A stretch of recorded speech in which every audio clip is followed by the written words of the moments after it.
Hello, and welcome to the Capital Gains Show.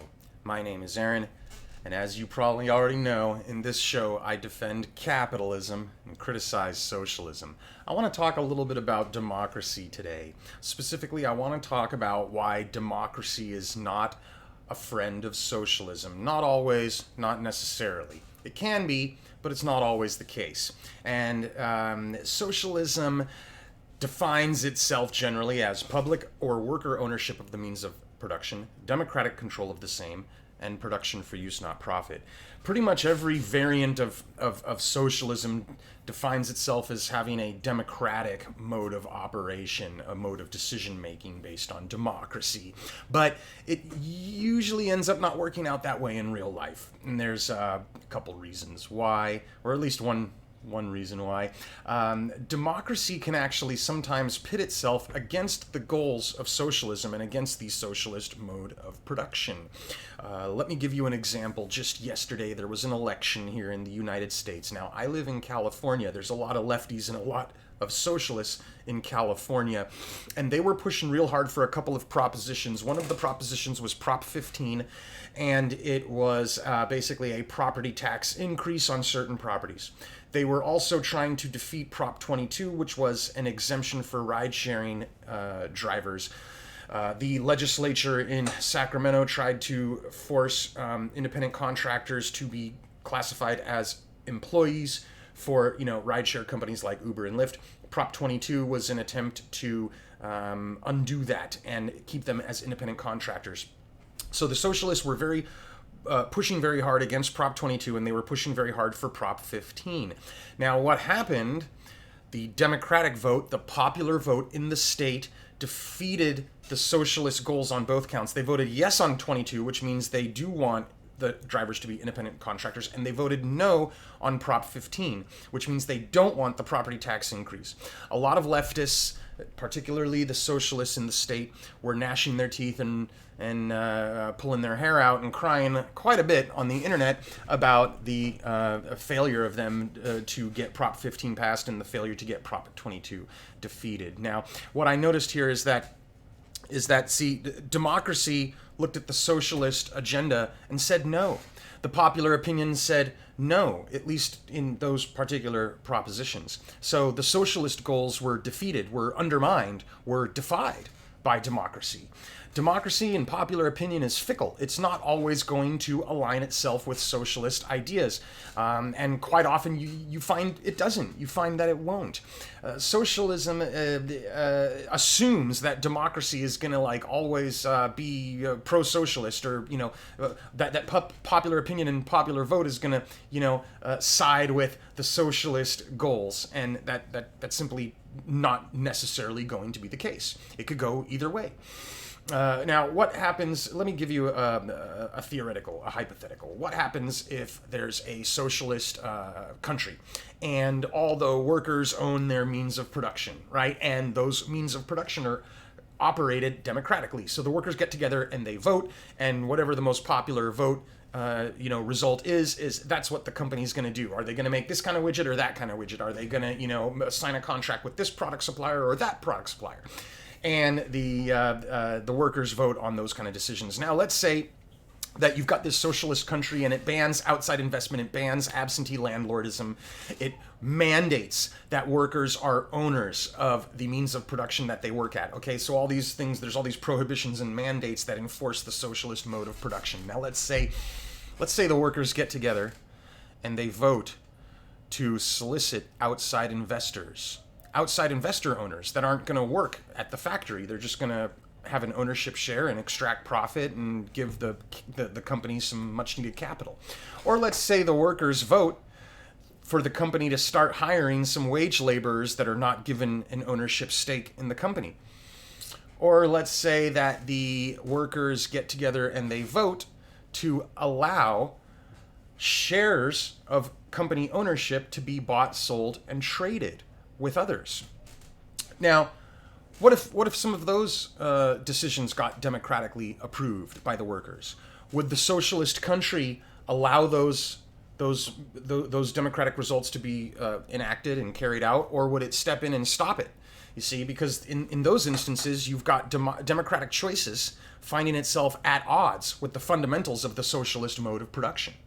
So which way is it going to be? You would have a conflict there. You would have a contradiction. Would the socialist government say, okay, go ahead, you can have wage laborers and you can have outside investors and absentee landlords since you voted for it? Or are they going to say, no, that vote was invalid, you're not allowed to do that, we don't care what you voted, the law says no, and if you try and do those things that you voted for, we're going to throw you in the gulag. So this kind of thing has occasionally happened in real life. Usually what happens, but not always, usually the socialist government will clamp down and get all tanky, and say no to those kind of democratic votes. Or what they'll do is they'll prevent that type of vote from taking place at all. They'll preempt it from happening. They'll restrict what's available on the ballot, what can be voted on. So historically speaking, most governments will choose to stifle democracy and violently enforce the socialist order, the socialist mode, when it comes down to it, rather than risk, the socialism being hurt or undone. Governments, what they'll often do is they'll control what's on that ballot. Well, all governments, control what's on a democratic ballot, but in a socialist country, it tends to be much more tightly controlled, and it tends to be a much greater limit on what is allowed on the ballot. You'll be given a false choice. You'll be given a bunch of, choices of 3 different versions of basically the same thing, rather than a real meaningful, dichotomy kind of choice. That's why usually you see most self-declared socialist countries have outlawed other parties from running, and only socialist, politicians are even allowed to be on the ballot, or only socialist versions of planned economics are put on the ballot in terms of measures or laws that can be voted on. So you'll never see in a socialist country a ballot where one of the possible votes is for capitalism. You know what I mean? That's very rare. So what this means is that despite socialists claiming that democracy is a cornerstone, is a fundamental component of their socialist ideology, what usually happens is, in real life, the places that have more socialism tend to have less democracy. There's even a Wikipedia page that talks about it. Here, I'm going to show you guys a nice little map. This is the Democracy Index map for 2019. I hope you can see the countries in there, and I hope you know which ones are which. Do you see Venezuela right there at the top of South America? It's dark red. Venezuela is a socialist country, and their democracy index rating is very low. See, according to this color code, they are part of the authoritarian regimes. Meanwhile, places like Australia, Western Europe, Canada, and America, which are places that have relatively capitalist economies, it's a mixed hybrid system, but they tend to be much more capitalist. They have much higher democratic indexes. Their democratic processes are more meaningful. The choices that are given to the voters are more meaningful than the ones in the socialist countries. Look at Red China. Look at North Korea. North Korea is kind of small. It's hard to see there, but it's very red. It's very dark red. And South Korea right below it is green.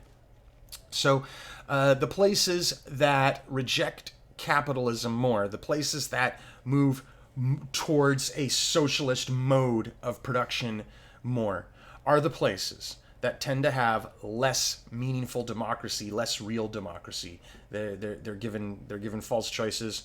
Anti-socialist parties and anti-socialist measures are outlawed. You're not even allowed to vote for them. There's no option. Whereas in the mixed economies, you're given many more options and more choices, and there's a broader range. Multiple parties, anyone can run, anyone can be on the ballot, no matter what party they belong to, and so on. So what I'm getting at here is that democracy is not necessarily a friend of socialism. Socialism, as it defines itself as mandatory worker ownership, absentee landlordism is banned, outside investment is banned, owning things you don't work on is banned, and democracy is also fundamental to our socialist ideas. Well, in reality, what they're doing is they're putting forth an ideology that is internally contradictory. It's internally inconsistent, because you have this fickle thing, democracy, that can not necessarily, but sometimes, pit itself directly against those mandates and prohibitions that the socialist ideology, wants to enforce and wants to instantiate. So democracy is not necessarily a friend of socialism. I'm not saying that democracy is necessarily a friend of capitalism, despite the fact that you tend to see more democracy in the places with more capitalism. It really is fickle. Popular opinion is fickle. Popular opinion is often wrong. Popular opinion is often ignorant and uninformed. Popular opinion is often significantly behind, the leading edge of social progress. So democracy is kind of, setting monopoly policy based on popular opinion is not a really good way to do things in any system, socialist or capitalist or hybrid. The better type of system to implement in your society, whether it's socialist or capitalist, would be a market economy rather than a democratically planned economy, and that's why market socialists, which is a subset of socialism, they tend to say, oh, the democracy will be micro level, not macro. It'll be self-contained within each worker place, and then each workplace, and then those workplaces will operate on a macro level in an open competitive market, and that would actually be a smarter move than doing the whole planned economy and democracy for every decision and every economic activity that's taken place. That's why the places with those heavily planned economies and heavy democracies, they tend to self-destruct their democratic system really quickly. What happens is you vote the socialists in, and then all the meaningful democracy gets outlawed. So the democratic institutions evaporate, or they get eroded, they get dissolved, they get degraded, they devolve. It's pretty common in most of the self-declared socialist countries. Anyway, so there you go. Democracy is not your friend, socialists, and it's not your friend to the capitalists either. It's fickle. It's not a really good way of doing things. Thanks for watching. Peace out.